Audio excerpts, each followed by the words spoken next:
Buenas tardes, vamos a iniciar nuestra clase.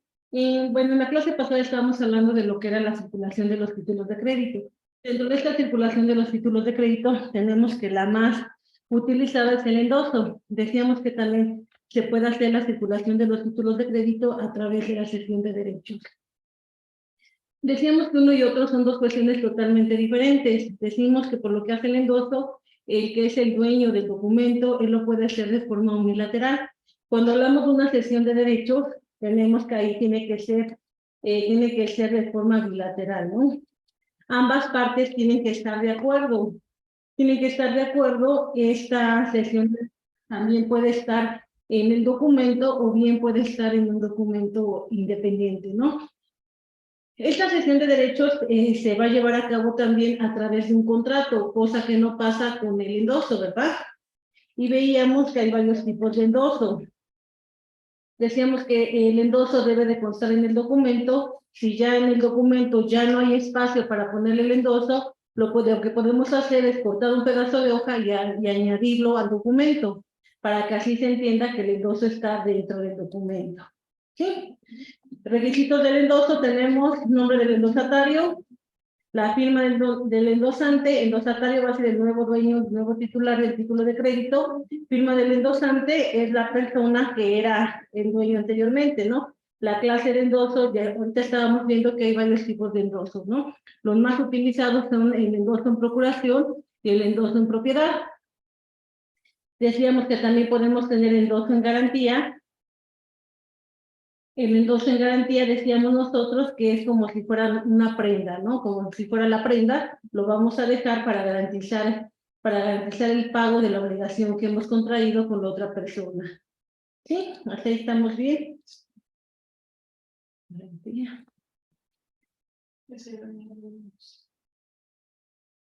Ok. Esto también ya lo habíamos visto, ¿no? El endoso en blanco. Ajá. El retorno también. Y estamos en el endoso por representante. ¿Sí? Acá el fundamento lo vamos a encontrar en el artículo 29, fracción segunda, ¿no? Nos dice, en el supuesto que contempla la fracción segunda del artículo 29 de la Ley General de Títulos de Operaciones de Crédito, al exigirse la firma de la persona que suscribe el endoso a ruego o en nombre del endosante. Acá, ¿cuándo se puede dar? Pues decíamos, ¿no? Cuando la persona ya es una persona mayor de edad o por cualquier circunstancia, ya no puede firmar, ¿no? No puede firmar. Entonces, ¿qué es lo que va a pasar? Pues igual va a pedir que otra persona, a su nombre y representación, realice la firma, ¿sí? Sería como lo que pasa en las escrituras, ¿no? Cuando vamos con el notario, a lo mejor nuestro familiar ya está muy grande y ya no puede escribir, ¿no? Entonces, ¿qué hace? Le encarga la firma a otra persona, ¿no? Eso puede pasar también aquí. Su fundamento lo encontramos en la fracción segunda. Bueno, entonces con este igual no hay como que tanto pierde, ¿no? Vámonos el otro en el endoso en administración. Acá en el endoso en administración, pues nos vamos a tener que ir a la ley de mercados y valores, ¿sí? Acá cuando se va a presentar, tenemos la ley de mercados y de valores exige este tipo de endoso a quien deposita títulos valor nominativos en el Instituto para el Depósito de Valores, en el INDEVAL, ¿sí? Acá, bueno, pues eso sí, bueno, tiene toda la... bueno, si nosotros habláramos de una sociedad, ¿no? Una sociedad anónima que va a estar utilizando lo que son la bolsa de mercado, ¿no? Ahí va a ofertar lo que son sus acciones, pues necesitamos que la persona que en determinado momento va a utilizar estos títulos valores, pues necesitamos que la persona que en determinado momento realice el endoso, pues sea la persona que tiene las facultades para ello, ¿sí? Acá nos vamos a lo que nos dice el artículo 67 de la ley de mercados y valores. ¿Quién nos ayuda, por favor, a leerla? Artículo 67. Sí, por favor. Los títulos opcionales deberán contener lo siguiente. 1. La mención de ser títulos opcionales, ya sea de compra o de venta. Estos títulos podrán ser al portador. 2. El lugar y la fecha de emisión. 3. La denominación social del emisor del título. 4. Los datos de identificación del activo subyacente. así como de las coberturas correspondientes. 5. El plazo de vigencia de los títulos opcionales, así como el periodo o fechas establecidas para el ejercicio del derecho que estos confieran. 6. El número de los títulos opcionales, la prima de emisión que debe cubrir el primer adquiriente a la persona que los emite, así como el número y tipo de activos subyacentes que amparan los títulos opcionales. Tratándose de activos subyacentes requeridos a un índice, deberán expresarse en términos monetarios o en unidades de inversión, identificando dicho subyacente y el procedimiento para calcularlo. 7. El precio de ejercicio, así como la forma y el lugar de liquidación, tratándose de títulos opcionales liquidables en efectivo. Deberán señalarse las bases para determinar el importe de su liquidación. 8. Las condiciones de circulación ante eventos extraordinarios sobre los activos subyacentes y los títulos opcionales, así como los procedimientos para el ejercicio, liquidación y ajustes que, en su caso, resulten aplicables. 9. El nombre y la firma autógrafa del representante o apoderado de la persona que emite los títulos, quien deberá contar con facultades generales de acto de administración o para suscribir títulos de crédito en los términos de las leyes aplicables. 10. La firma autógrafa del representante común de los tenedores de títulos, haciendo constar su aceptación al cargo, así como sus obligaciones y facultades. Ok, gracias compañera. En términos de lo que nos dice el artículo 77, se tomaría en cuenta lo que nos dice la fracción tercera y la fracción novena. Acá, ¿por qué estamos hablando de un endoso en la administración? Bueno, porque acá tenemos que nosotros como sociedad anónima, vamos a participar en la bolsa, en la bolsa de valores, ¿no? Para poder emitir algún título de crédito, pues necesitamos acreditar cuál es nuestra función, cuál es nuestra posición en la sociedad, para poder acreditar cuáles son las facultades con las que nosotros contamos para poder emitir esos títulos de crédito. ¿Sí? Igual también, si ya había títulos de crédito, pues igual pues la categoría del endoso que estamos teniendo, ¿no? ¿Quién es el que está dando este endoso y cuáles son las facultades que tiene y el que está emitiendo este endoso, ¿sí? Nada más en esta situación, si hay un endoso, pues estamos hablando que este endoso nada más es para poder justificar lo que es la representación de la sociedad, ¿sí? Ok, endoso con cláusula sin irresponsabilidad. Esto ya lo habíamos visto igual en la clase pasada, ¿no? Acá nos habla del endosante que quiere exonerarse de la responsabilidad solidaria cambiaria que la ley impone. Puede legalmente hacerlo, insertarlo en el endoso, la cláusula sin irresponsabilidad, otro equivalente, ¿no? Con esta, si asentamos esta cláusula sin irresponsabilidad, bueno, ya el nuevo titular del título de crédito, pues bueno, él ya sabe que nosotros estamos aparte, ¿no? Él está aceptando este tipo de endoso sin que nosotros tengamos que responder por nada, ¿sí? Acá tenemos, miren ustedes, claro, el artículo 34 de la Ley General de Títulos y Operaciones de Crédito. El endoso en propiedad transfiere la propiedad del título y todos los derechos inherentes a él. Hasta ahí estamos de acuerdo, ¿no? El endoso en propiedad no obligará solidariamente al endosante, sino en los casos en que la ley establezca la solidaridad. Cuando la ley establezca la responsabilidad solidaria de los endosantes, estos pueden librarse de ella mediante la cláusula sin responsabilidad o algún equivalente. ¿Ok? ¿Cómo ven? Bueno, acá siguiendo con el mismo tema, tenemos el 36. El endoso con la cláusula en garantía, en prenda u otro equivalente, atribuye al endosatario todos los derechos y obligaciones de un acreedor prendario respecto del título endosado y los derechos a él inherente, comprendiendo las facultades que confiere el endoso en procuración. En el caso de este artículo, los obligados no podrán oponer al endosatario las excepciones personales que tengan contra el endosante. Cuando la prenda se realice en los términos de la sección sexta del capítulo cuarto, título segundo de esta ley, lo certificarán así en el documento el corredor o los comerciantes que intervengan en la venta. Llenando ese requisito, el acreedor endosará en propiedad el título, pudiendo insertar la cláusula sin responsabilidad.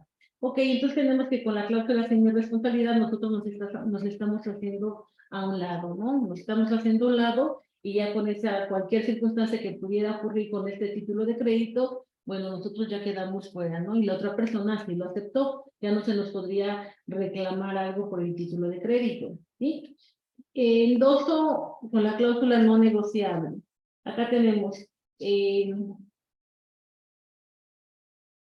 dice, por regla general, los documentos que contienen esta cláusula no negociable solo pueden ser transferidos en la forma y los efectos de una sesión ordinaria. ¿Cómo sería una sesión ordinaria? Pues a través de un contrato, ¿verdad? Acá nos dice, la misma ley permite que el cheque no negociable se endose una institución de crédito para fines de cobro. Esto bueno, acá estamos hablando del endoso con la cláusula no negociable, ¿no? Acá estamos hablando del título más común en donde se agregan estas cláusulas, pues es el cheque, ¿no?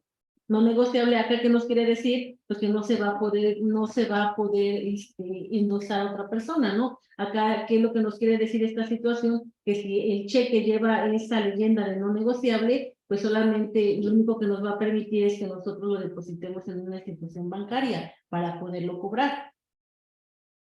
¿Y quién lo va a cobrar? Pues la persona que vaya, la persona a la que vaya el nombre en el cheque, no nada más van a ser ellas, pero pues lo tienen que depositar forzosamente en una institución bancaria, ¿no? Eso es lo que pasa con estos títulos de crédito. Decíamos, estos títulos de crédito por lo regular siempre se dan cuando se resuelve un juicio laboral, ¿no? En el juicio laboral va esta leyenda, ¿no? Son títulos no negociables. Dice que ley es.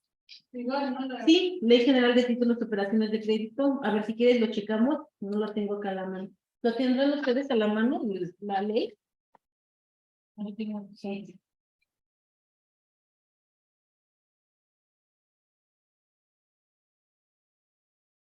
Ley General de...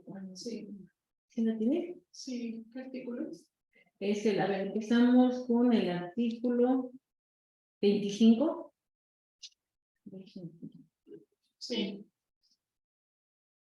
Los títulos nominativos se entenderán siempre extendidos a la orden, salvo inserción en su texto o en el de un endoso de las cláusulas no la orden o no negociable. Las cláusulas dichas podrán ser inscritas en el documento por cualquier tenedor y surtirán sus efectos desde la fecha de su inserción.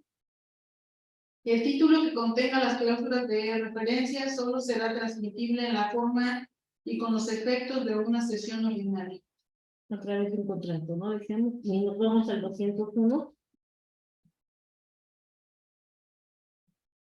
Los cheques no negociables porque se haya insertado en ellos la cláusula respectiva o porque la ley les dé ese carácter, solo podrán ser endosados a una institución de crédito para su cobro. Ok, bueno, ahí ya nos queda más claro, ¿no? Tenemos el siguiente, endoso posterior al vencimiento.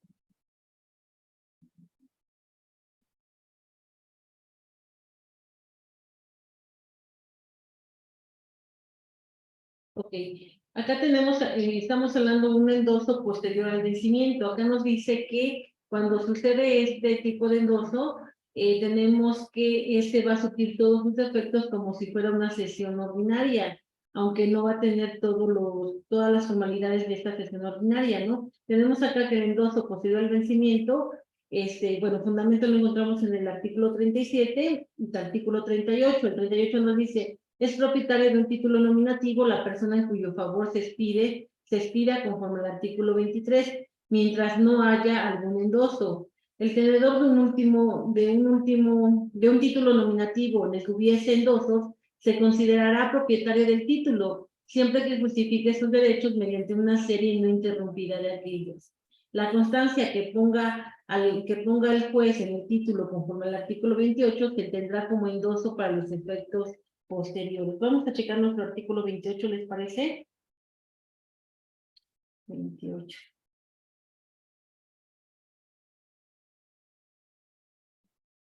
¿Lo leo? Sí, por favor. El que justifique que un título nominativo negociable le ha sido adquirido por medio distinto de endoso puede exigir que el juez en vía de jurisdicción voluntaria haga constar la transmisión en el documento mismo o en hoja adherida a él. La firma del juez deberá ser legalizada. Ok, hay, bueno, ese tipo de endoso que nos está mencionando el artículo 28, estamos teniendo que acá entonces, quien termina haciendo el endoso es el juez, ese entraría en este tipo de endoso.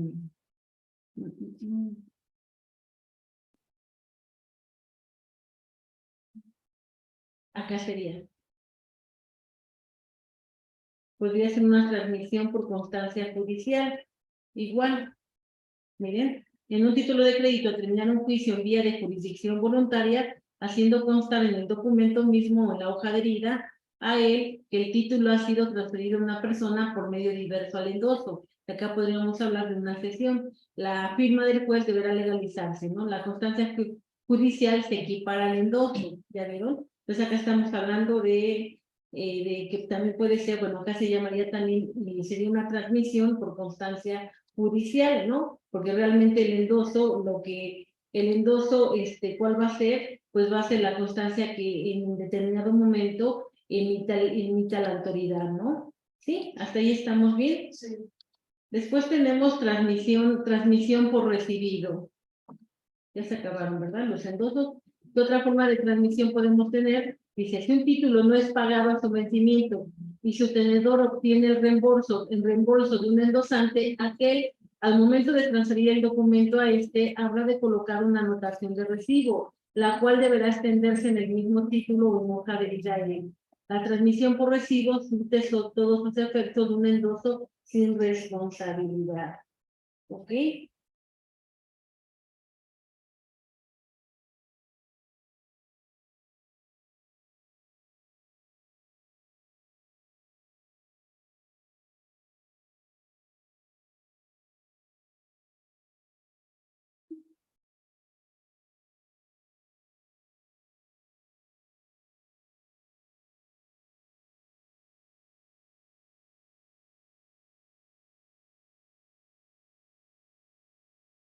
Ok, bueno, de ya tenemos, ¿no? Ok.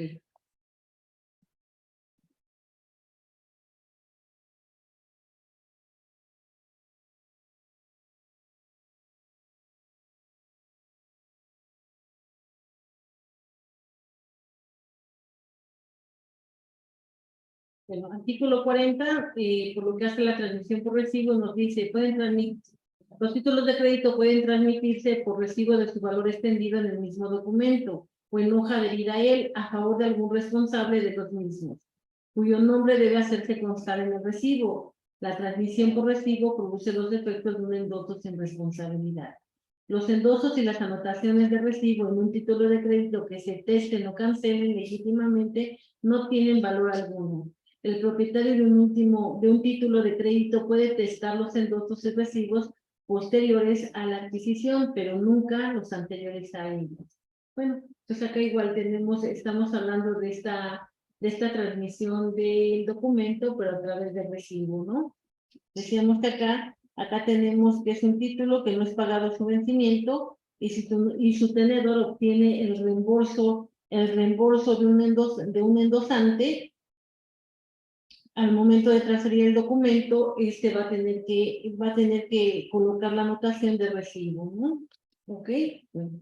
Acá la transmisión por constancia judicial es la que comentábamos hace un rato. Acá hablábamos también de la sesión, ¿no? De la sesión ordinaria, decíamos, en la sesión ordinaria tenemos que estamos hablando de un contrato, ¿sí? La sesión es un contrato, los derechos y obligaciones que nacen en la sesión son derechos y obligaciones nacidas de un contrato entre cedente y cesionario. Los derechos y obligaciones nacidos del endoso no son derivados de un contrato, sino de un acto unilateral por el cual el tenedor coloca otro en su lugar. Sí, decimos que la diferencia del endoso y de la cesión es que en la cesión hay un contrato, ¿no? Hay dos partes. Es un contrato, estamos hablando que es un acto bilateral. En el endoso es un acto unilateral. Solamente el que es titular de este pagaré, de esta letra de cambio, pues bueno, ellos lo pueden endosar o lo pueden transferir a quien quieran, tener que darle al deudor si está de acuerdo. por lo que hace la cesión de derechos, ahí sí hay que avisarle, si vamos a realizar una cesión de derechos de este documento, de este título de crédito, hay que avisarle al deudor, hay que avisarle en cada que se haga esta cesión de derechos, ¿no? Ahí ya estamos hablando entonces que también decimos que hay un contrato, ¿no? Entre el cedente y cesionario, y el deudor tiene que estar enterado de esta situación, ¿sí? Cosa totalmente muy diferente a un endoso. Por eso lo que se utiliza comúnmente es el endoso, ¿no? Tú lo puedes cambiar, tú lo puedes poner en circulación o dárselo a otra persona y no va a pasar nada. No tienes que hacerle saber cada que tú lo endosas, ¿no?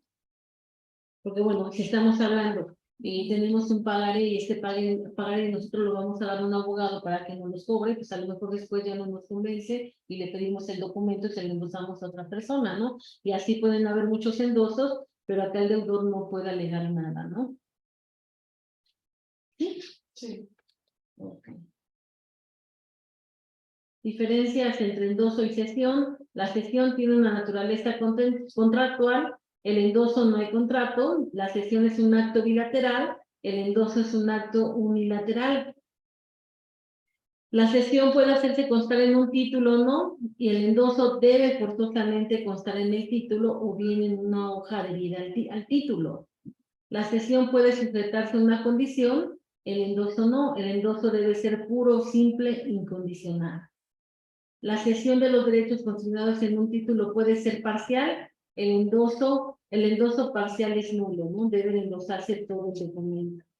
En la cesión puede oponerse al adquiriente o cesionario las excepciones que los obligados pudieran tener contra el cedente o autor de la transmisión. Y en el endoso, en la transmisión de un título por endoso, los obligados no pueden oponer al endosatario en virtud del principio de autonomía, ¿no? Las excepciones personales que pudieran tener contra el endosante. Sí, acá en el endoso decía, bueno, veíamos en clase pasada, ¿no? Si el deudor quisiera alegar cualquier circunstancia personal del titular del documento, bueno, no podría alegar nada porque el documento tiene autonomía, ¿no? Decíamos, al tener autonomía no importa que le dio origen a ese documento, ¿no? Lo que importa es que hay una obligación establecida en el título y hay un derecho consagrado en el título, ¿sí? Hasta ahí entonces decíamos, ¿no? Ahí no entra estas excepciones personales, ¿no? ¿Sí? Hasta ahí estamos bien. Esas serían las diferencias. Ahora vamos a hablar en aspectos generales de cuestiones de los títulos de crédito para ya después poder entrar a lo que es la letra de cambio. ¿Les parece? Sí. Denme un minuto, por favor.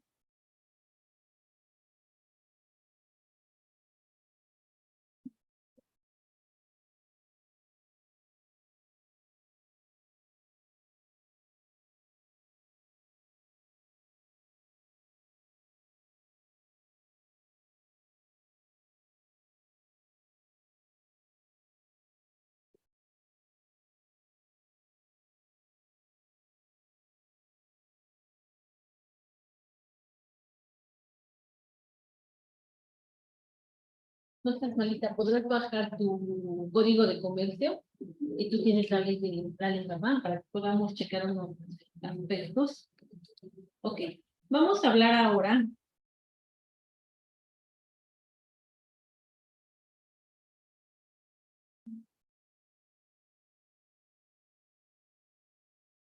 Vamos a hablar ahora de aspectos generales de los títulos de crédito.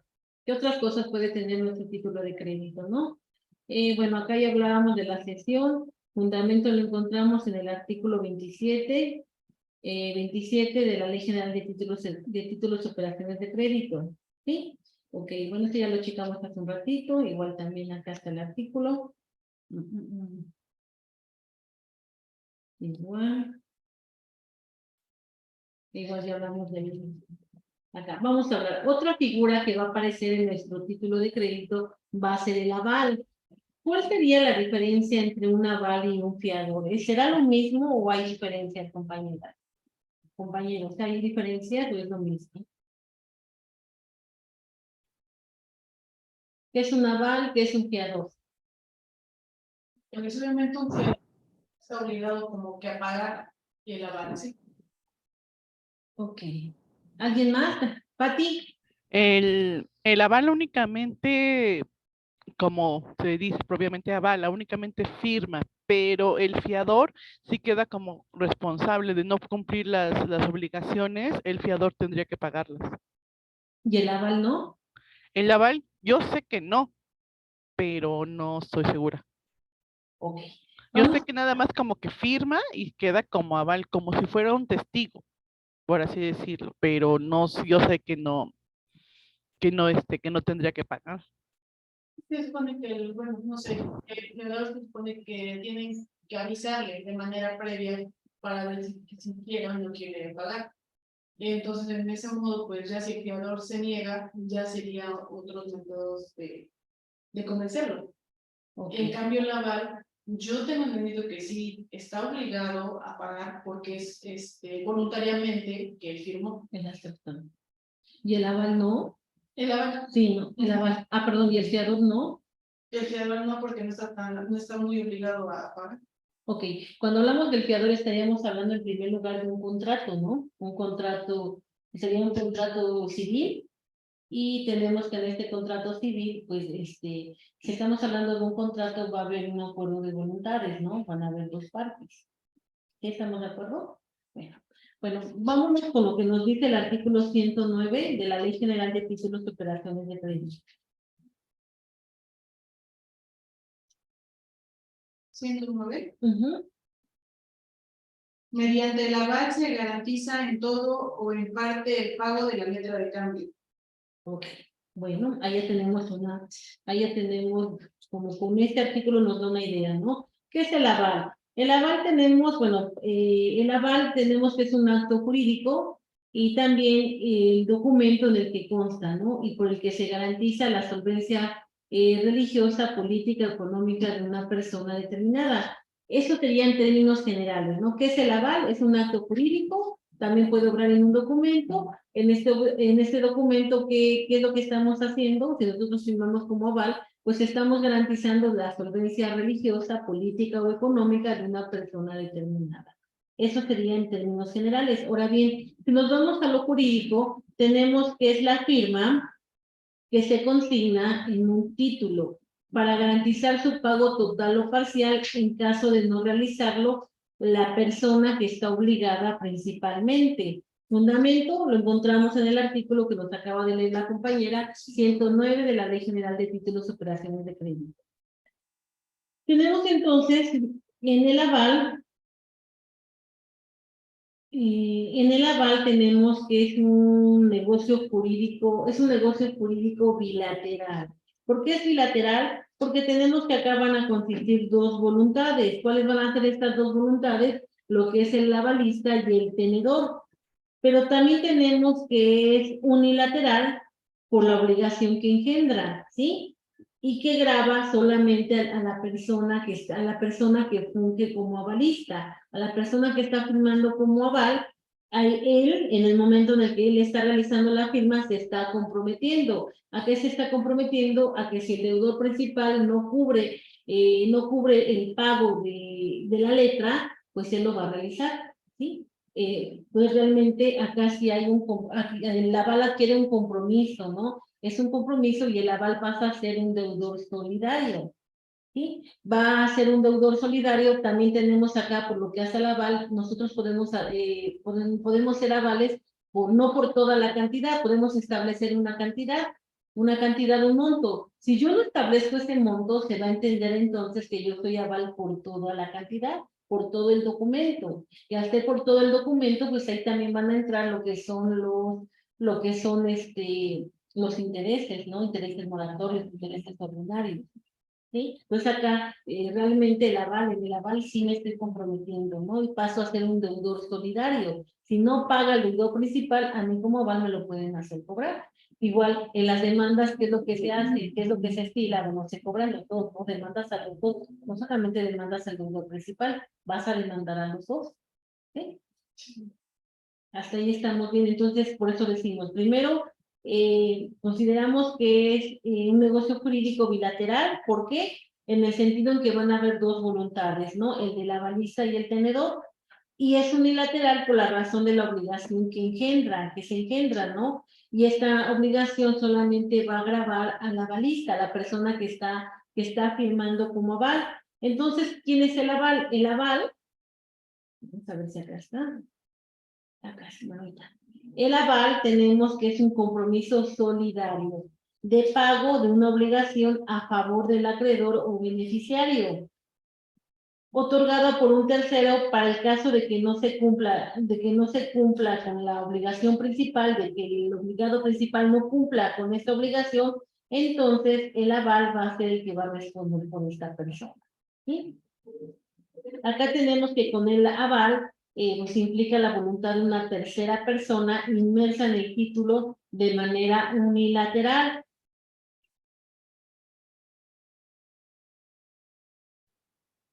¿Ok?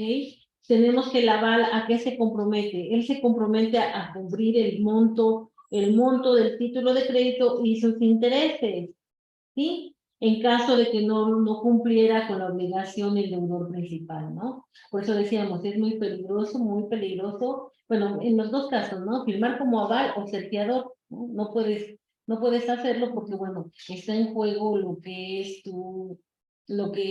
bueno, tus propiedades podrían estar en juego, ¿no? Decíamos, por lo regular, si vamos a rentar una casa, ¿qué es lo que te piden? Pues igual, ¿no? Te piden que otra persona quede, ¿no? Que quede otra persona y esta persona tenga bienes inmuebles para el determinado caso. Si no cumple el deudor principal, pues nos vamos con el aval, ¿no? Nos vamos con el aval y ahí le vamos a cobrar, ¿no? Le vamos a cobrar todo y como él tiene una propiedad, pues ya tenemos de dónde agarrarnos, ¿no? Entonces, eso es muy delicado. Ahora bien, si nosotros, ¿qué es la fianza? La fianza es un contrato. Igual en el contrato de fianza uno se compromete o uno va a respaldar al fiador, ¿no? Uno va a respaldar a la persona por la cual estamos quedando. En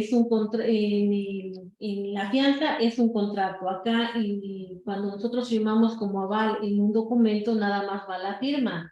Sí, va la firma, somos deudores principales, somos deudores solidarios, por lo que hace a la fianza, también nosotros vamos a responder, ¿no? Pero en la fianza, en primer lugar, estamos celebrando un contrato, ¿no?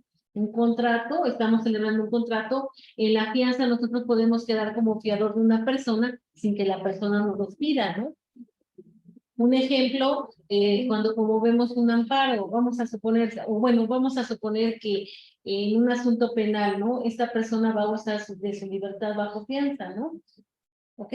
Bajo fianza va a tener que entregar una cantidad determinada. Esta persona no tiene el dinero le piden una suma de dinero, ¿no? Esta suma de dinero no la tiene él, entonces, ¿qué es lo que se hace? Pues vas con una afianzadora, para que esta afianzadora quede como fiador de esta persona, ¿no? Entonces tú vas, compras la fianza, la fianza, si te cobraba 50,000 pesos, si te cobraba 50, te estaban pidiendo la cantidad de 50,000 pesos, y al comprar la fianza tú vas a dar una cantidad mínima, a lo mejor vas a dar 5,000 pesos, ¿no? Esos 5,000 pesos se van a perder porque esa sería la ganancia de la afianzadora, ¿no? Ella entonces te va a elaborar un documento y ella le va a hacer saber a la autoridad que él queda como tu fiador, ¿no? Para que tú cumplas con las obligaciones que te establezca, ¿no? Que serían el ir a firmar cada 8 días, etcétera, ¿no? Bueno, pero acá ella está quedando por ti para que tú cumplas con tus obligaciones, ¿no? ¿Sí? Hasta ahí estamos bien. Pero la afianzadora, ¿qué es lo que vas a hacer? Ella va a firmar un contrato de fianza con otra persona. Esa persona, bueno, va a tener que señalar un bien, un bien inmueble para que garantice que en determinado momento, para que garantice la obligación que está adquiriendo para con su fiado, ¿no? Para con la persona que tenía que entregar la fianza. ¿Sí me explicó? ¿Sí? ¿Qué es lo que va a pasar? Vamos a suponer, se dice, si esta persona no va a firmar, pues le van a ordenar su aprehensión, ¿no? Al ordenarse la aprehensión, pues le van a hacer efectivo lo que es la fianza, le van a cobrar los 50,000 pesos. ¿Quién los va a pagar? La afianzadora los va a pagar, pero ella no va a perder, ¿verdad? Ella a su vez ya había firmado un contrato de fianza con algún familiar de esta persona para que ella en determinado momento, si la afianzadora tenía que desembolsar los 50,000 pesos, pues ella los pudiera recuperar, ¿no? ¿Y qué quedó en garantía? Pues un inmueble. Entonces, sí me explicó, acá hubo un contrato de fianza, el contrato de fianza no lo firmó, no lo firmó o no lo solicitó la persona que iba a depositar la fianza, sino la solicitó una tercera persona, ¿no? ¿Sí? Y por lo que hace al aval, ¿quién lo solicita? Pues el deudor, ¿no? El deudor puede venir, te puede decir, oye, ¿quieres firmar como mi aval? Y bueno, ya es cosa de nosotros si le firmamos, ¿no? Si le firmamos y no establecemos la cantidad por la cual estamos quedando, vamos a quedar por toda la cantidad y establecida en el título, más más gas, más, bueno, todo lo que origine, ¿no? Que puede acá serían intereses moratorios y nos promueven un ejecutivo mercantil, nos van a promover, como prestaciones que nos van a reclamar, van a ser gastos y costas, ¿no? Que son los gastos que se llevan a cabo durante la tramitación del juicio, ¿no? Todo eso nos van a cobrar a nosotros también como aval, cosa que no pasa en la fianza. En la fianza tú solamente quedas establecido, quedas responsable por una cierta cantidad, ¿no? Que en este caso que poníamos, nada más por los 50,000 pesos está quedando la afianzadora, ¿no? Y cuando firma la afianzadora, nada más está quedando por esa cantidad. El fiador también nada más va a quedar con esa cantidad, ¿no? Cosa que con el aval, si no se establece, va a quedar por toda la totalidad, más los gastos que se generen. ¿Sí? ¿Sí me explicó? Pues es más delicado ser aval, ¿no? Si lo vemos desde este punto de vista, ¿no? Sí. Si lo vemos en general, pues no nos conviene para nada ni ser aval ni ser fiador, ¿no? Nada, porque al final podemos perder nosotros. Acá tenemos aval, artículo 109, mediante el aval se garantiza en todo o en parte el pago de la letra de cambio. 111, el aval debe constar en la letra o en hoja adherida, se expresará con la fórmula por aval u otro equivalente y se deberá llenar la firma de quien lo presta. La sola firma puesta en la letra, cuando no se la pueda atribuir a otro significado, se tendrá como aval. Artículo 112. A falta de mención de cantidad, se entiende que el aval garantiza todo el importe de la letra. Si hay una letra de cambio que se está firmando por 50,000 pesos, bueno, podríamos establecer ahí que nosotros quedamos de aval por 5,000 pesos, ¿no? Nada más. El aval queda obligado solidariamente con aquel cuya firma ha garantizado y su obligación es válida, aun cuando la obligación garantizada sea nula por cualquier causa. El avalista que paga la letra tiene acción cambiaria contra el avalado y contra los que están obligados para con en virtud de la letra. Aquí era lo que también comentábamos en clase pasada, ¿no? A lo mejor yo firmé tontamente como aval de una de mis amigas, ¿no? Firmamos, porque nuestra amiga pues, era muy buena gente, ¿no? Le firmamos como aval, empiezan a cobrarle y nuestra amiga no tiene nada que pueda perder, pero nosotros sí tenemos, ¿no? Entonces, ¿qué es lo que hacemos? Terminamos pagando la letra de cambio, ¿no? La pagamos, bueno, como ya la pagamos, ahora nosotros podemos reclamarle a la amiga el valor lo que dimos, ¿no? Lo que pagamos, más aparte intereses, más aparte gastos y costas, ¿no? Pero si ya no puede estar obligada, ¿sí? Porque pues obviamente no tiene un documento que avale. Ah, no, pero nosotros vamos a tener este documento.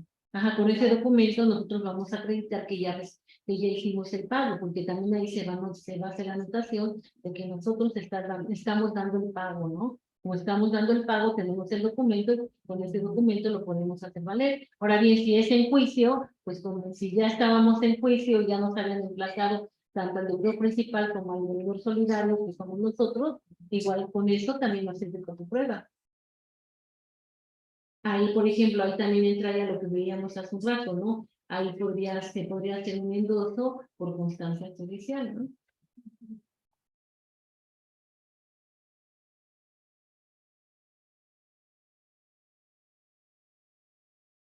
Y cuál sería, tenemos, entonces, si nosotros pagamos el adeudo de la amiga, tenemos la acción cambiaria, pero sería en vía de regreso. En vía de regreso, porque ya la cubrimos, ¿no? La acción cambiaria directa, ¿quién la ejerció? Pues la ejerció el deudor principal, perdón, el titular de la letra de cambio, ¿no? Como ya la pagamos, pues ahora vamos a regresarnos y vamos a reclamar la cantidad que entregamos, ¿sí? Sí.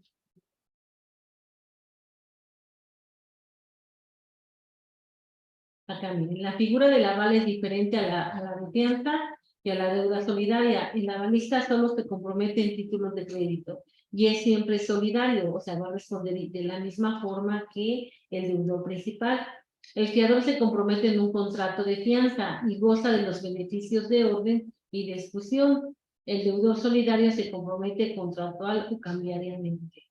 Constituye un acto jurídico unilateral, abstracto y completo de naturaleza cambiaria que obliga autónoma, distinta y personalmente al avalista para el pago de la obligación. Acá podría darse el caso que sea un título de crédito de una cantidad muy grande, ¿no? Entonces podrían haber varios avales, ¿sí? Podría haber varios avales. ¿Qué va a pasar acá? Que a todos los avales, a todos se les puede reclamar en cualquier momento, o bien primero a unos, después a otros. No hay un orden, ¿no? Sabes que se aparece primero la firma de Daisy, esa Daisy, ¿no? Y si me parece después la de Claudia, está Claudia. No, acá se puede, tú puedes, cuando en un documento, un título de crédito, hay varios avales, tú puedes ejercer la acción contra todo o contra uno. Ahora bien, si uno paga, si uno de estos avales paga, pues él también les va a poder reclamar al deudor principal y a los demás avalistas la cantidad que él desembolsó.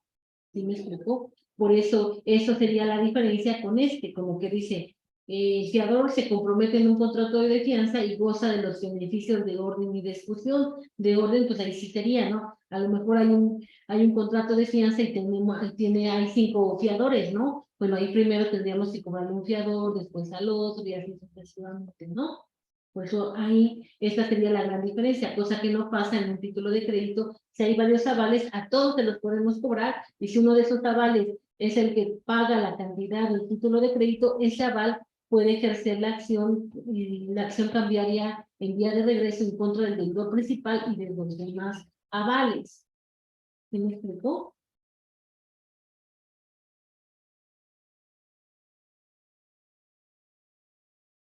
Características del... bueno, acá tenemos otro. Acá, miren. Ok, acá tenemos Código Civil Federal. El fiador que paga se subroga en todos los derechos que el acreedor tenía contra el deudor. El acreedor que cumplido los requisitos del artículo 8017 hubiese sido negligente en promover la expulsión, queda responsable de los perjuicios que pueda causar al fiador y libre de la obligación hasta la cantidad a que alcancen los bienes que hubiera designado para la expulsión.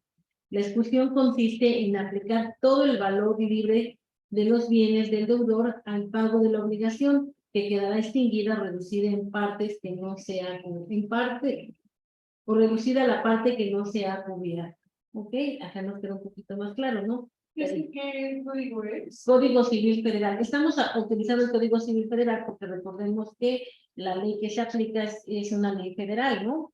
Entonces, ahí sí nos vamos igual a lo que era la supletoriedad por lo que hace en materia de títulos de crédito, tenemos que remitirnos a lo que es el Código Civil Federal. ¿Vale? Código Civil Federal.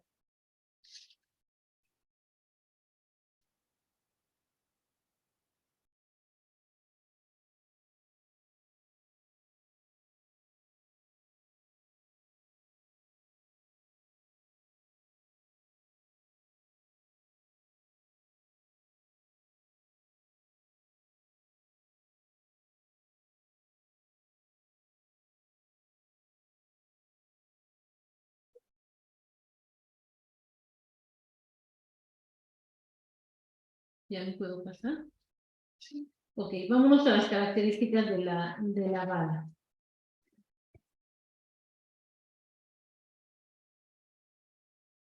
Asesoriedad. Es una característica. ¿A qué nos quiere decir con esto? Bueno, acá presupone la existencia formal de la obligación.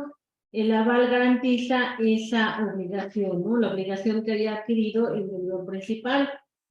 Y acá tenemos también que de acuerdo al título de crédito, pues tenemos que el aval va a responder tanto a la deuda principal como a lo accesorio, ¿no? Que en este caso serían los intereses, los gastos y costas, etcétera, ¿no? Solidaridad.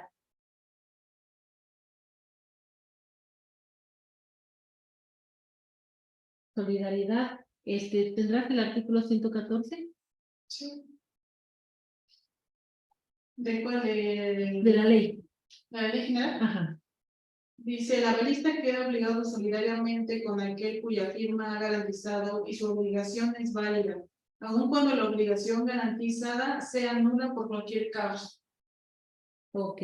Bueno, acá regresamos a por lo que hace a la solidaridad, ¿no? Si no paga el deudor principal, a nosotros como avales nos corresponde entonces cumplir con la obligación que contrajo el deudor principal, toda vez que nosotros estamos firmando como aval, ¿no? La deuda viene a ser para los dos, ¿sí? Unilateralidad. Unilateralidad. En el momento en que nosotros firmamos, pues nos estamos comprometiendo en determinado caso que no pague el deudor principal, a pagar nosotros lo que es la deuda, ¿no? O a cumplir con la obligación establecida en el documento.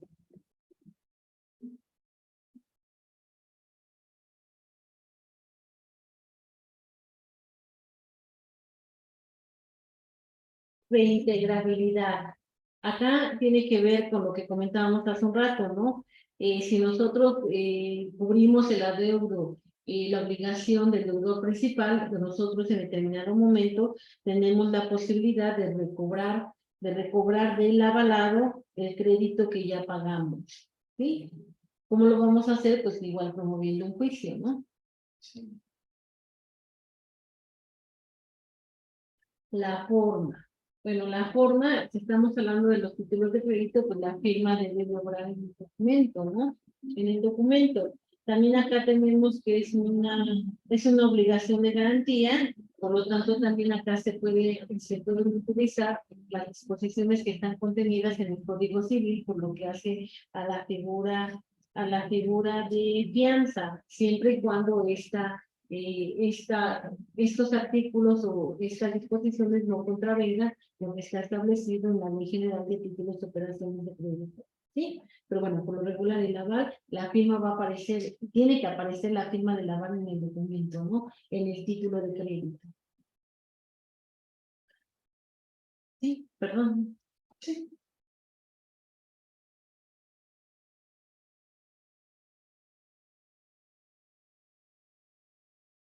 Ok.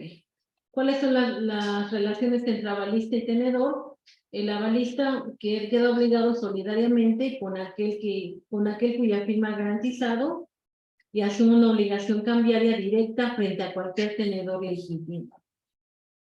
Y por lo tanto el tenedor puede proceder indistinta y simultáneamente contra el avalista y el avalado. Sí, esto siempre va a ser, ¿no? Tú presentas la demanda y estás demandando al deudor principal y al aval. A los dos los vas a emplazar y a los dos les vas a requerir. Por eso es que muchas veces el aval se espanta y termina realizando el pago, ¿no? Fundamento, artículo 116 de la Ley General de Títulos y Operaciones de Crédito, ¿no?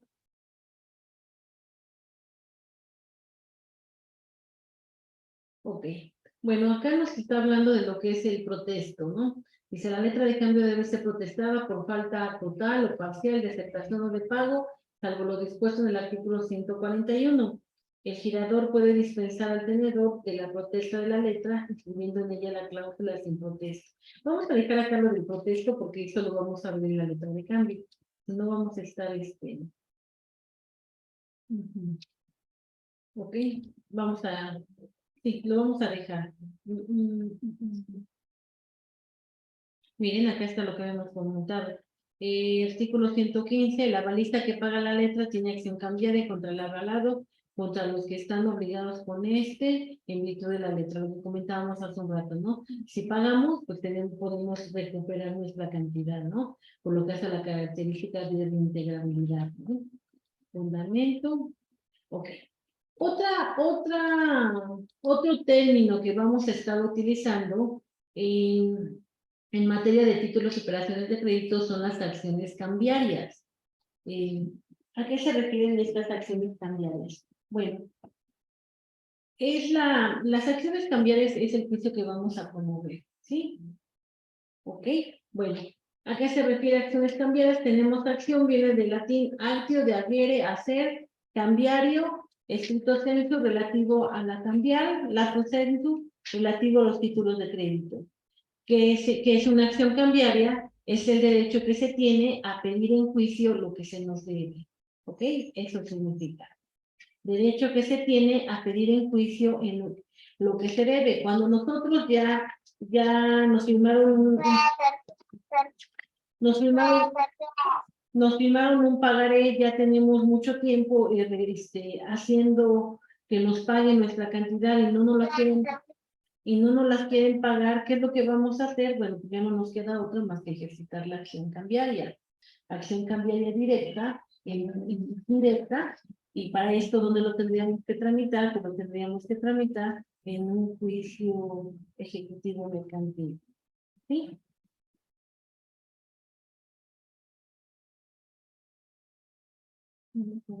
¿Me das un minuto?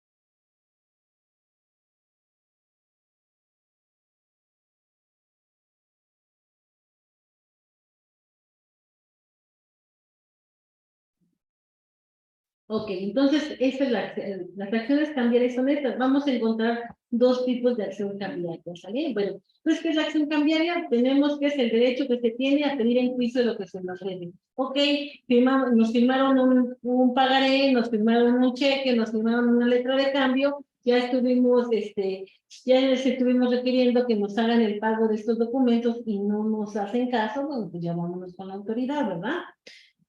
Dice, procesalmente es la facultad de acudir a una autoridad judicial para exigir que se realice la conducta omitida. Sí, ¿cuál sería la conducta omitida? Pues el pago, ¿no? El pago. Es la acción ejecutiva proveniente de un título de crédito que compete al acreedor cambiario para exigir judicialmente del deudor el cumplimiento de una obligación cartularia, ¿no? Cartularia, ¿por qué decimos? Porque está contenida en un título de crédito, proveniente de un título de crédito, bueno, porque no se nos ha hecho el pago, ¿sale? ¿A quién le vamos a exigir judicialmente? ¿Qué vamos a exigir judicialmente? Pues el pago, ¿no? El pago, o bien, bueno, puede ser también la aceptación de la letra de cambio, del título de crédito, ¿ok? Pero bueno, entonces tenemos la acción cambiaria que es el derecho que tenemos para acudir ante una autoridad judicial, ¿sí? ¿Y cómo vamos a acudir? Pues vamos a ejercitar nosotros la acción ejecutiva mercantil, ese sería el juicio ejecutivo mercantil, ¿sí? Fundamento de esta acción cambiaria vamos a encontrarla en el artículo 150, 167, de la Ley General de Títulos y Operaciones de Crédito y el artículo 1391 del Código Civil Federal. ¿Sí? ¿Sí? 1391, ¿mande? 1391 del Código Civil Federal.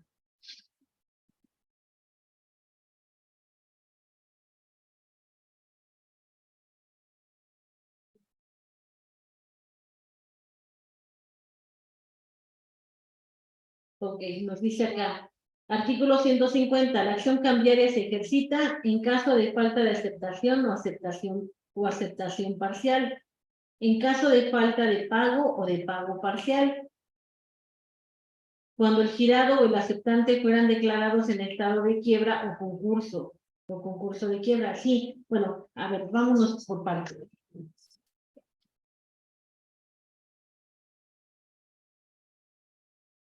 Bueno, vámonos acá. Tenemos entonces tres casos en los cuales se puede ejercitar la acción cambiaria, ¿no?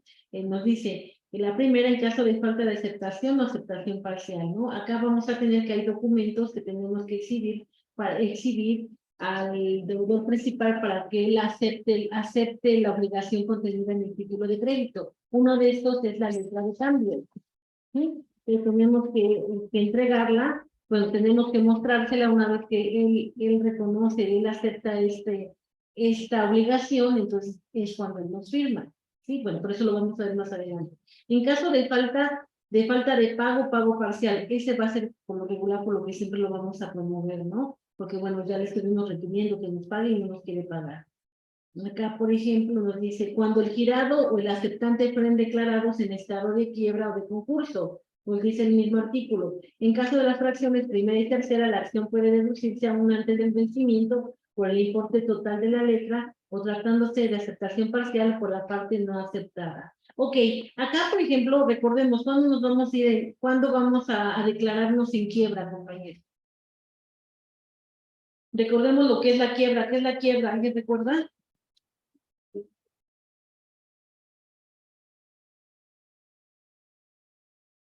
¿No? Bueno, ok. Nosotros somos una sociedad anónima, tenemos muchas deudas y ya el capital social con el que contamos ya no podemos, ya no podemos pagar todas las deudas. ¿Qué es lo que hacemos? Pues lo vamos a pedir ante la autoridad para que nos haga la declaración de quiebra. ¿Qué va a pasar? ¿Qué es lo que se pretende con esto? Una vez que se hace la declaración de quiebra, lo que se pretende es que los acreedores que nosotros tengamos podamos llegar a un arreglo, ¿no? O sea, podemos llegar a un arreglo porque, bueno, cuando se va lo que es el concurso de quiebra, lo que se pretende es que la empresa no desaparezca. Si desaparece la empresa, pues van a desaparecer fuentes de trabajo y eso es pues va a ocasionar más daño que desaparezca la empresa porque desaparecen las fuentes de trabajo, pero en el determinado caso en que no se pueda llegar a un arreglo, entonces los acreedores van a ir compareciendo para que con los bienes que en ese momento cuente la empresa se pongan a la venta, una vez poniéndose a la venta, se pongan a la venta, una vez poniéndose a la venta se le vaya realizando el pago a cada uno de estos.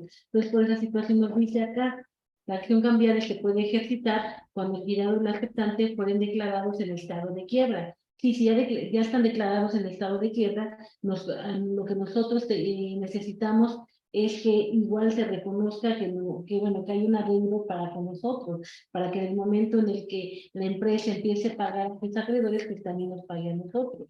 ¿Sí me explicó? Por eso se dice acá, por eso nos dice el último párrafo, ¿no? La acción puede deducirse antes del vencimiento por el importe total de la letra.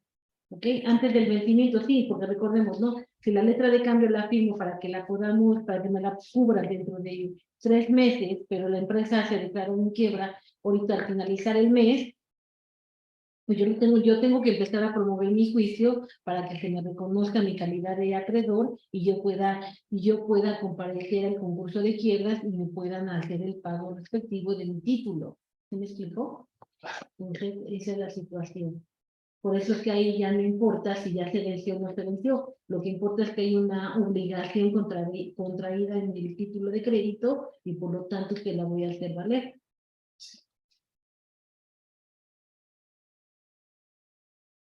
Artículo 167. ¿Me ayudas, Daisy, por favor? La acción cambiaria contra cualquiera de los signatarios de la letra es ejecutiva por el importe de esta y por el interés privado satisfactorio en el final de que reconozca previamente su firma el demandado. Contra ella no pueden oponerse sino las excepciones y defensas enumeradas en el artículo 8. Ok. ¿Cuáles son estas excepciones? Recordemos, ¿cuáles son las excepciones? Bueno, son las defensas, ¿no? ¿Cómo te vas a defender? Las excepciones están en el artículo 8. En el artículo 8 nos menciona lo que es la excepción de incompetencia, falta de personalidad en el actor, las de haber sido incapaz el demandado de suscribir el título, la alteración del documento, las que se funden en que el título no era negociable, las que se funden en la cancelación, las que se funden en la prescripción y caducidad. Bueno, tendríamos que irnos a las excepciones que están señaladas en el artículo 8, pero bueno, ya con esto nos dice esa acción cambiaria, ¿no? ¿Cuáles son? Decíamos nosotros hace un rato que van a haber dos tipos de acciones cambiarias. ¿Cuál es? La directa y la vía de regreso. La directa es en contra del aceptante y sus avalistas o contra el suscriptor del pagaré y sus avalistas. ¿Ya vieron?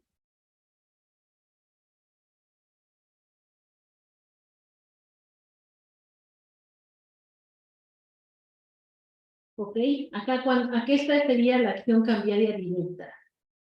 Por lo regular, bueno, vamos a suponer, ¿no?, que nosotros estamos hablando de un pagaré, el pagaré no nos debe Carmen, presentamos nuestra demanda va a ser un ejecutivo, va a ser una acción cambiaria directa a través de un juicio ejecutivo mercantil. Sí, es directa porque, bueno, le estamos presentando la demanda en contra del deudor principal, ¿no?, y de su aval. ¿Cuándo va a ser de regreso? Nos dice contra cualquier obligado. Acá en la vía de regreso, acá decíamos, acá en la acción cambiaria directa, también su aval era Daisy, ¿no? También demandamos a Daisy, pagó el documento, y bueno, como ya pagó el documento, pues ahora se lo va a cobrar a Carmen. ¿En qué vía se lo cobraría? Pues sería en la acción cambiaria en vía de regreso, porque la de vía de regreso es contra cualquier obligado, girador, endosante o avalistas de ambos, librador, endosantes y avalistas en el caso del cheque.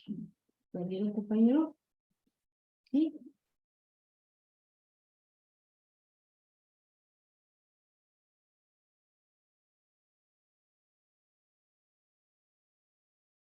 ¿Cuál es la diferencia de estas dos acciones? Pues la diferencia va a ser por las personas, ¿no? Contra quién se está presentando la demanda. La directa nos dice en contra del aceptante y sus avalistas o contra el suscriptor y sus avalistas.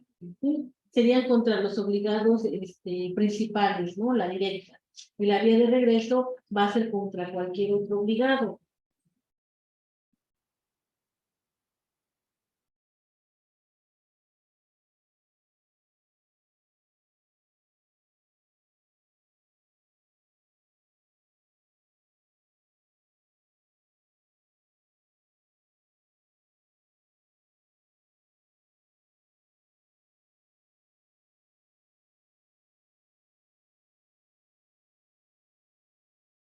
Bueno.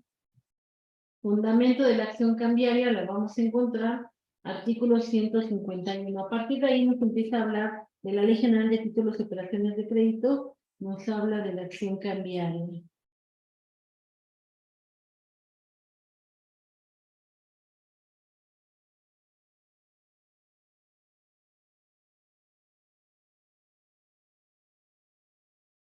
¿Sí?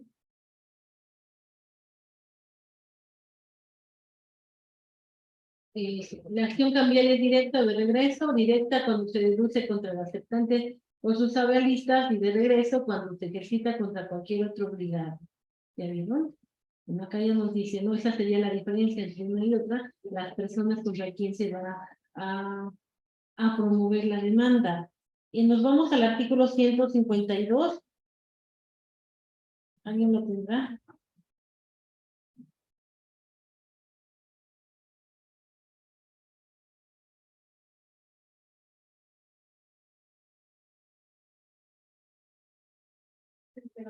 Sí, por favor.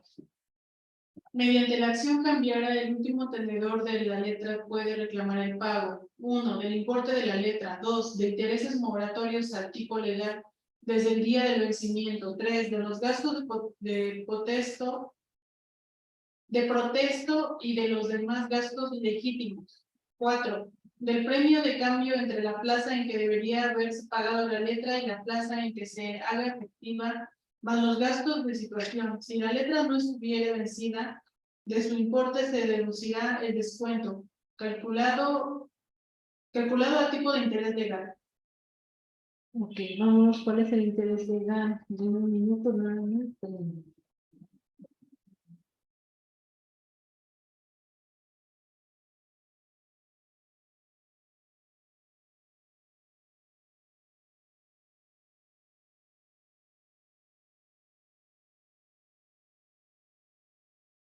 Ok, interés legal, nos vamos al artículo 362 del Código de Comercio. Perdón. Tú tienes que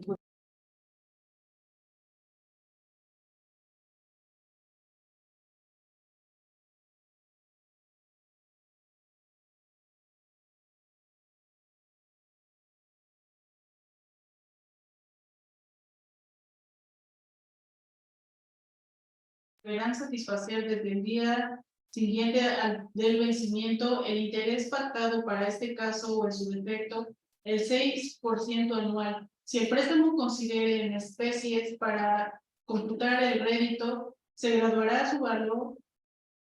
Bueno, esto ya no nos interesa ahorita por el momento. Lo que necesitábamos ver era cuál era el interés anual, ¿no? Es el 6%. Ese es el interés anual.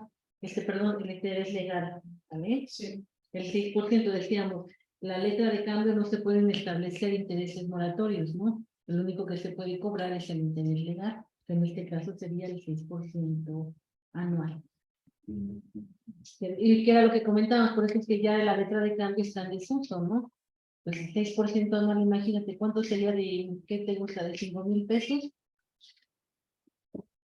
5,000 pesos anual sería el 6%. 5,000. Entonces, cuando cobran el 10% mensual, 300 sería, ¿no? 300 sería anual. Y luego entre 12, ¿cuánto sería mensual?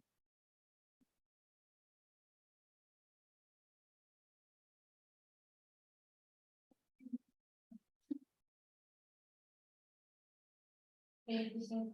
25 pesos. Por eso. ¿Por qué es lo que pasa? Pues ahí estamos hablando de la usura, ¿no? pero ya muchos ya no manejan ese interés legal. No, nadie lo maneja. Pero entonces, si tú firmaste un documento, una letra de cambio, porque están cobrando eso, pues tú podrías presentar tu demanda y hacérselo saber a la autoridad, ¿no? O igual también hacer un ofrecimiento de pago, ¿no? Por la letra de cambio, ¿no? Pues no quiero que le convenga saber esto a mi mamá. Pero es que hay que ver qué es lo que está, No, es qué que le ya- firma letra de cambio, ella pide No, pagaré. pagaré. También en el pagaré tiene un límite. Ajá, ella está pagando el 10% por mes de cada 1,000 o 2,000. Pero sinceramente, hay, la verdad, personas que cobran bastante. No, que cobran muchísimo. Más aparte el rédito, más aparte el préstamo, ¿no? Ya. Ajá, que lo que vayas pagando lo van abonando A réditos, según a réditos. Y ya Siendo no. que la ley dice que no puedes hacer eso, que tiene que ser una parte al interés y otra parte a la suerte Ajá. principal. Ella se paga una parte del interés, una parte de ella entiende. Entonces, ella puede pagar todo. Ajá, está bien, ¿no? Ay, qué raro, que haya gente honesta, ¿no? De los que prestan. Sí.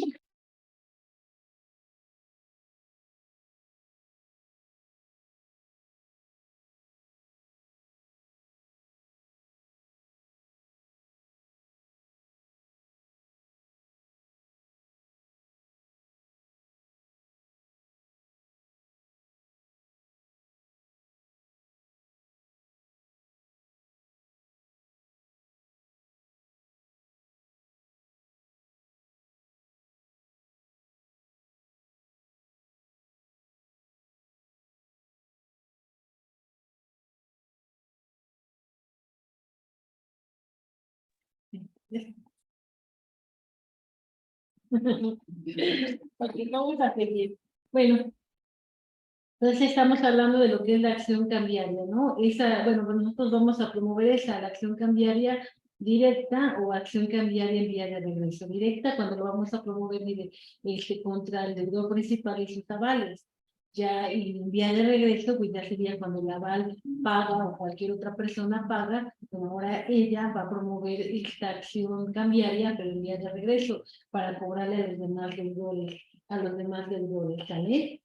¿Ok? Bueno, bueno, acá tenemos el artículo 174. Acá nos habla, bueno, en este 174 nos menciona cuáles son los artículos que van a ser aplicados para lo que es el pagaré. Miren, aquí tenemos.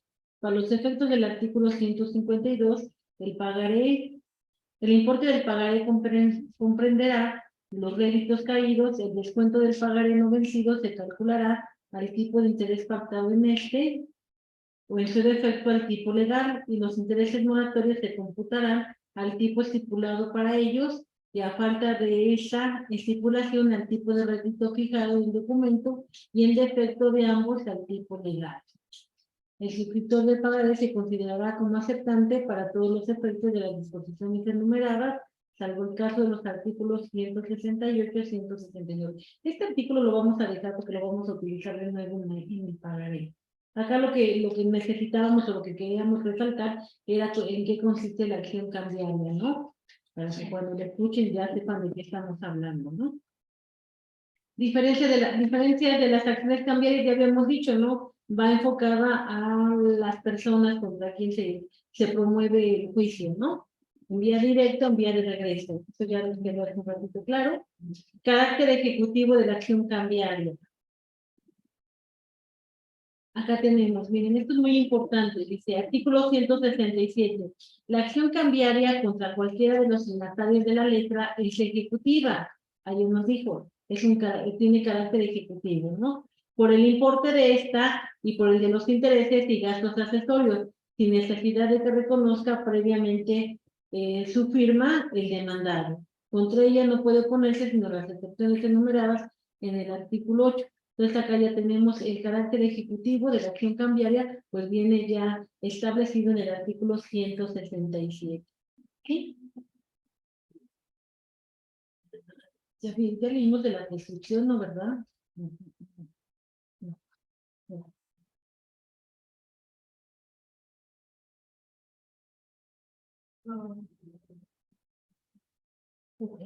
Contenido de la acción cambiaria, bueno, esto ya lo habíamos comentado, ya lo había leído hace un rato la compañía del artículo, ¿no? El último que tenga documentos, se puede ejercitar esta acción cambiaria, ¿no? Si no se estableció intereses, nos vamos a ir al tipo legal. El tipo legal es el 6% anual del día de vencimiento.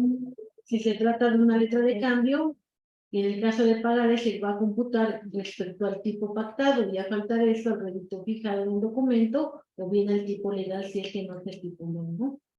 ¿Ok? Esto también ya lo leímos, el 152 y el artículo 372. Este también. Ok.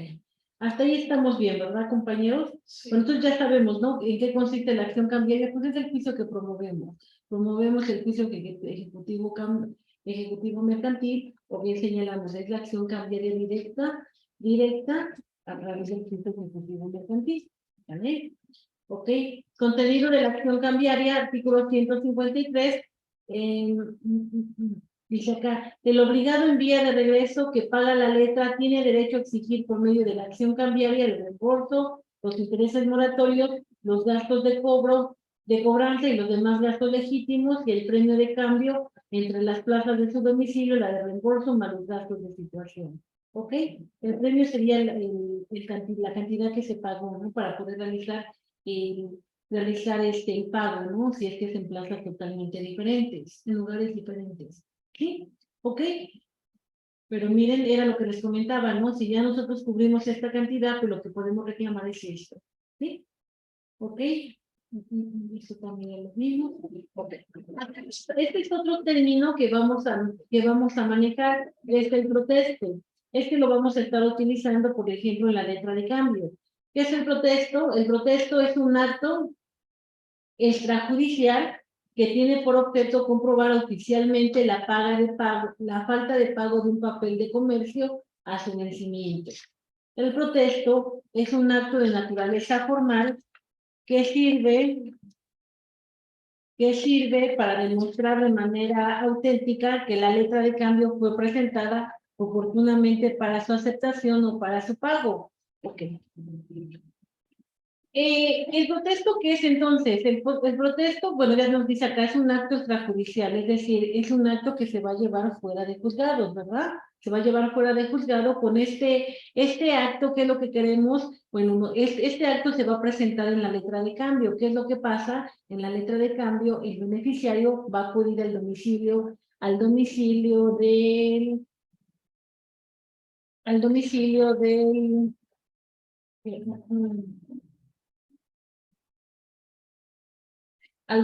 del girador, que en este caso sería el deudor, para que ahí entonces se haga el pago de la letra de cambio. Si no se hace el pago de la letra de cambio, se va a tener que levantar una constancia. En esta constancia, bueno, esta constancia la va a realizar determinada autoridad. ¿Quién la puede realizar?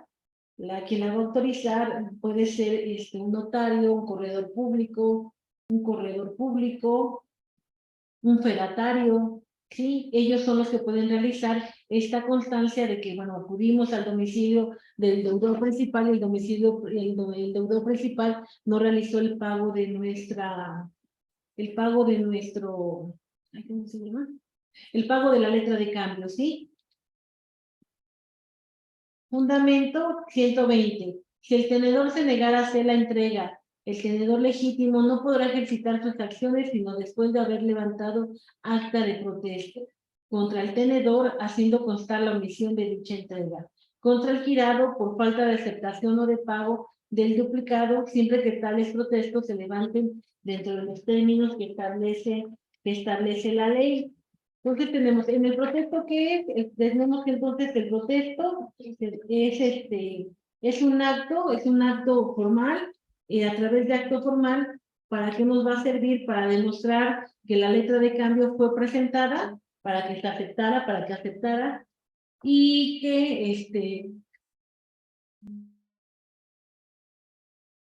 será su pago respectivo y no se.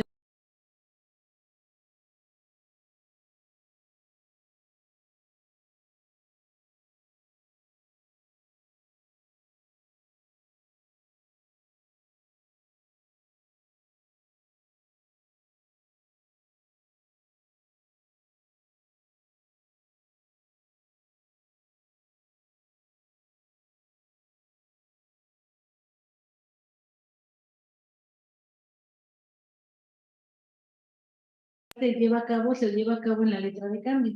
Vamos a ver, hay términos para llevar a cabo eso.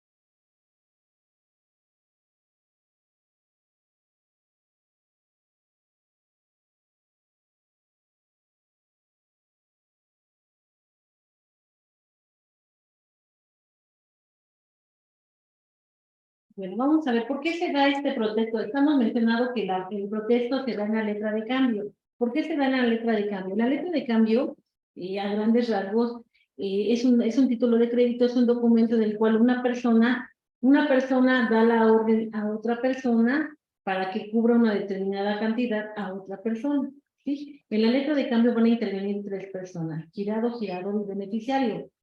Pero acá la característica del protesto es que hay una orden, ¿sí? Pues podría ser, vamos a poner como ejemplo, ¿no? Daisy le da la orden a Carmen.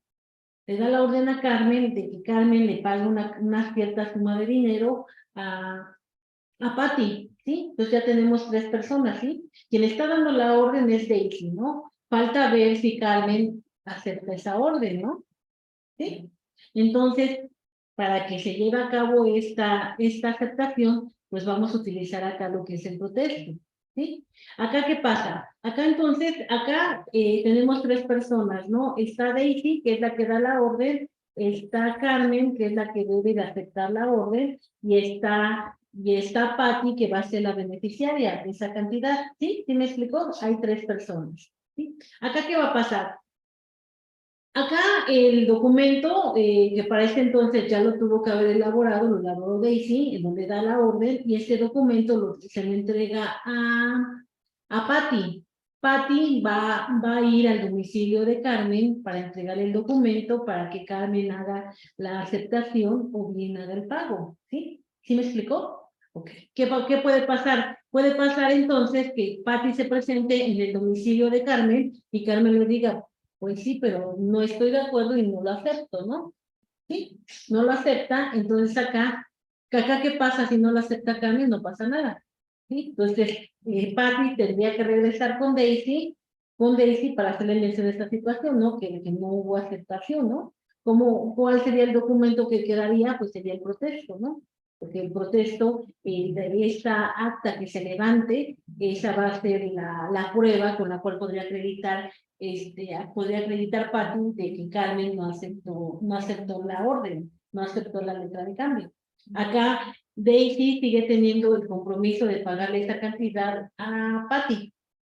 Sí, o sea, hasta el momento en el que Carmen hubiera aceptado la letra, si ella hubiera aceptado la letra, entonces acá Daisy desaparece y ya nada más queda entonces la obligación entre Carmen y Patty. ¿Sí me explicó? Bueno, entonces esa es la función del protesto, porque por eso nos dice, es un acto extrajudicial que tiene por objeto comprobar oficialmente la falta de pago de un papel de comercio a su vencimiento.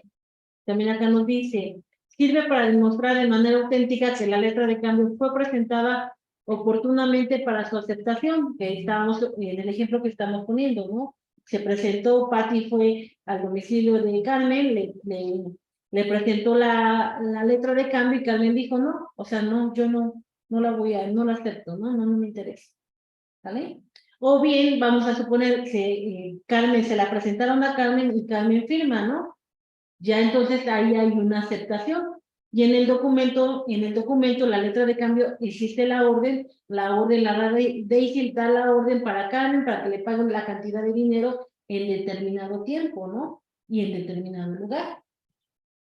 ¿Ok?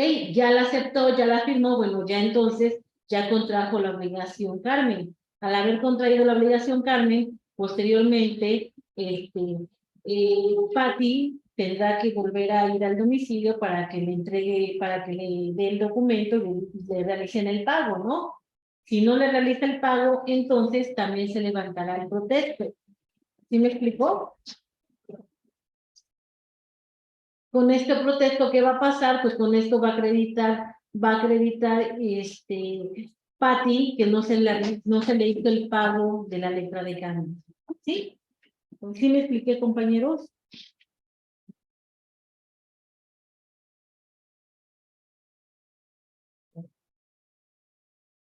Vamos a ver. Missy, ¿quién emite ese protesto? Ahorita vamos a ver. Un corredor público, un notario público o pues serían, son ellos, el corredor público o el notario público. Estamos hablando de cuestiones mercantiles, entonces el corredor es como un notario, nada más que en materia mercantil. Pero puede ser cualquiera de ellos dos. Mira, acá está. Artículo Ok, sí. El protesto puede ser hecho por medio de notario o de corredor público titulado. A falta de ellos puede levantar el protesto la primera autoridad política del lugar. Tiene que ser una autoridad, pero acá no interviene el juez todavía. ¿Ya vieron? Acá estamos todavía antes, bueno, puede ser antes de que se exija el pago de la letra de cambio, ¿no? O igual, una vez ya se venció la letra de cambio, ahora ya estamos exigiendo el pago. ¿Sí? Este término de protesto lo utilizamos en la letra de cambio.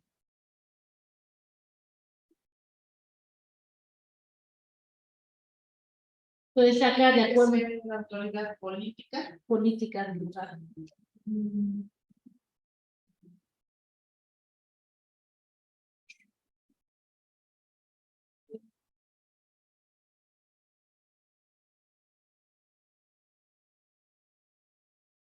Ok.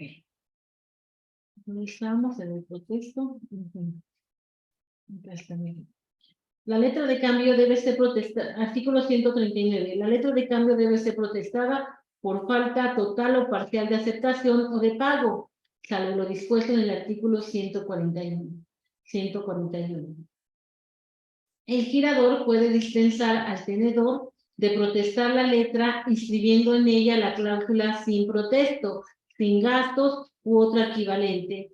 Esta cláusula no dispensa al tenedor de la presentación de una letra para su aceptación o para su pago, ni en su caso de dar aviso de la falta de aceptación o de pago a los obligados en vía de regreso. ¿Quién es el tenedor? El tenedor vendría a ser el beneficiario, ¿sale? El tenedor es el beneficiario. En el caso de este artículo, la prueba de falta de presentación oportuna incumbe al que le invoca en contra del tenedor. Sí, porque acá podría alegar Carmen, ¿no? Pues a mí nunca me la presentaron, yo sí le iba a pagar, pues si nunca me la presentan, ¿cómo, no? Podría, ahí podría poner esa situación en el momento de contestar su demanda, ¿no? Si a pesar de la cláusula el tenedor hace el protesto, los gastos serán por su cuenta. La cláusula escrita por el tenedor o por un endosante se tiene por no puesta. ¿Ya vieron? Bueno, y el protesto ya habíamos visto que en qué consiste, ¿no? ¿Ok? Bueno.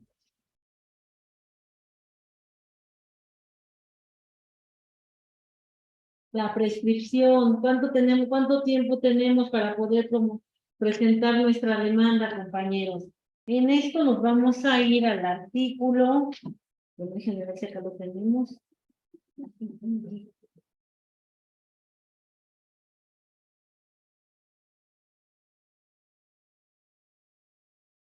Acá vamos a hablar de la cabeza. Ajá, ok. La prescripción, vamos a hablar de la prescripción. En primer lugar vamos a hablar de lo que es la caducidad. ¿Qué significa la caducidad? Implica que el derecho cambiario no nace.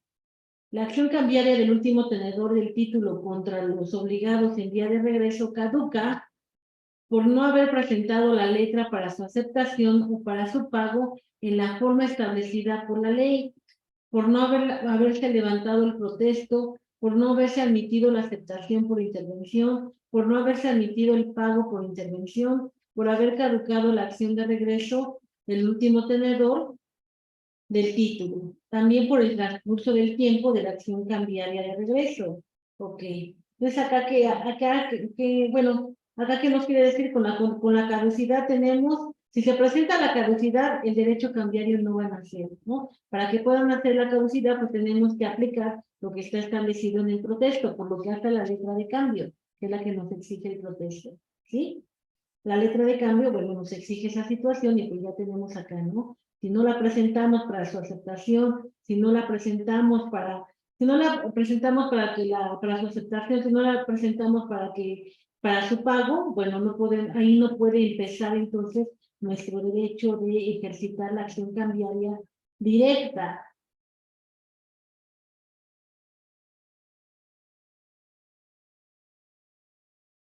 Por igual, hay términos, decíamos, que para cada uno, pero para presentar lo que es la aceptación hay términos. Vamos a checar esos términos en la letra de cambio.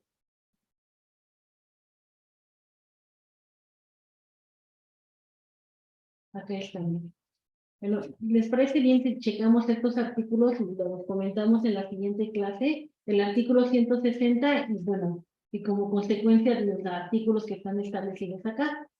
Nos dice, la acción cambiaria del último tenedor de la letra contra los obligados en vía de regreso caduca por no haber sido presentada la letra para su aceptación o para su pago en los términos de los artículos.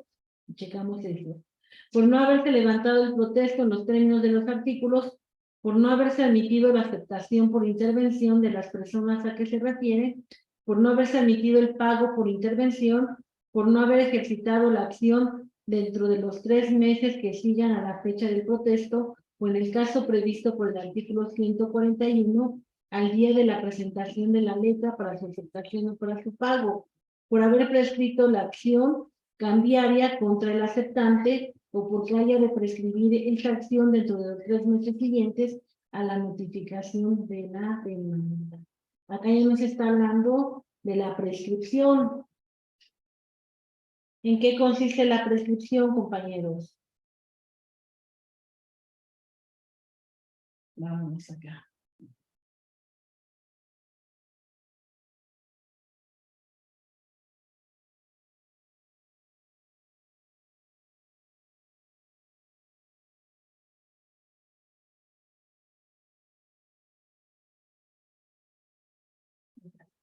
La acción cambiaria del obligado en vía de regreso que paga la letra contra los obligados en la vía anterior es a él, caduca por haber caducado la acción de regreso del último tenedor de la letra de acuerdo a las fracciones, de acuerdo con las fracciones 1, 2, 3, 4 y 6 del artículo 160.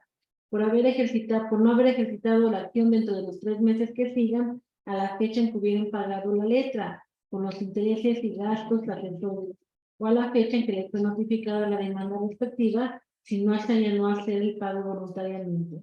Por haber prescrito la acción contra el aceptante, o porque haya de prescribir esa acción dentro de los 3 meses. Bueno, acá nos está hablando de la acción en día de regreso, ¿no? Una vez que ya hicimos el pago, acá nos está mencionando el término con el que tenemos para poder ejercitar esa acción, que sería dentro de los 3 meses siguientes, ¿no? A la fecha en la que se hubiera pagado la multa. ¿Ya vieron?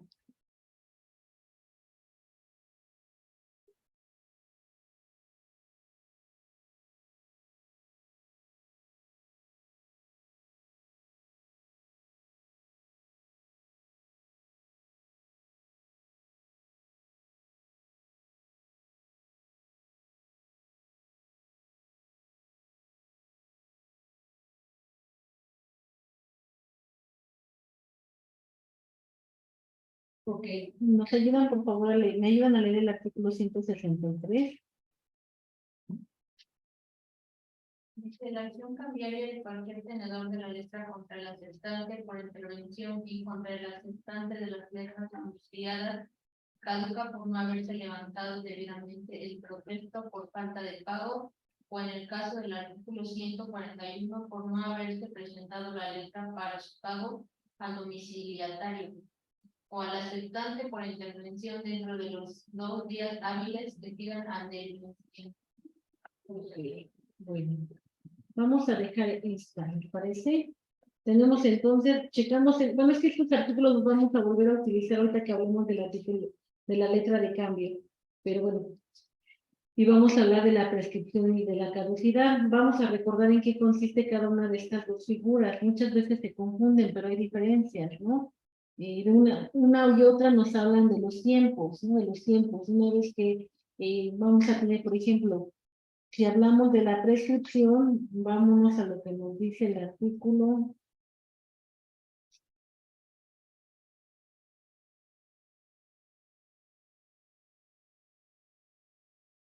Ok, artículo 165.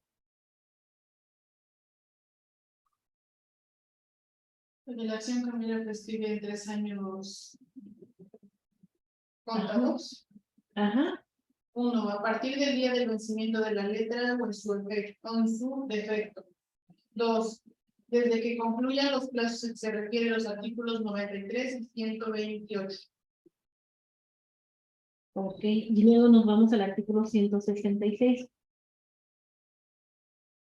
Las acciones que interrumpen la prescripción respecto de uno de los deudores cambiarios no le interrumpen respecto de los otros, salvo el caso de los signatarios de un mismo acto, que por ello resulten obligados solidariamente. La demanda interrumpe la prescripción aun cuando sea presente ante juez incompetente. Ok, entonces, ¿en qué consiste la prescripción? La prescripción consiste en la extinción de nuestro derecho. Si nosotros no lo ejercitamos dentro del término que marca la ley, nuestro derecho se extingue, ¿no?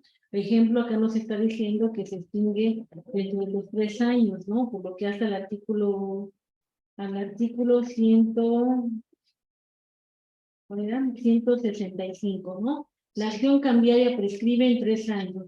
Es decir, nuestro derecho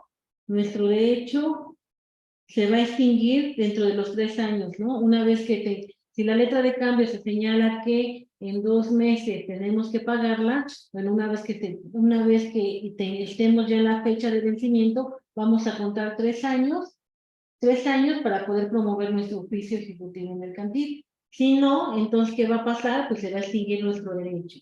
La caducidad, ¿a qué hace referencia? La caducidad hace referencia a que, igual también tiene que ver con el tiempo, es el límite temporal para poder exigir determinadas acciones legales. Por ejemplo, ahí nos mencionaba lo que era el protesto, ¿no? El protesto, pues vamos a verlo más adelante, que hay términos para poder presentar bueno, para podernos presentar, se pueda levantar la constancia de que el girado no quiso aceptar la letra, no quiso hacer el pago, ¿no? En ese, hay términos, si no lo hacemos en ese término, pues ya no lo vamos a poder hacer, ¿no? Pero ahí estaríamos hablando de la caducidad, ¿no?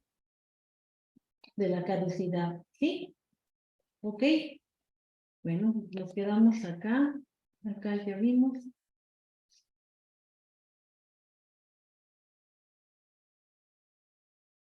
Excepciones ya.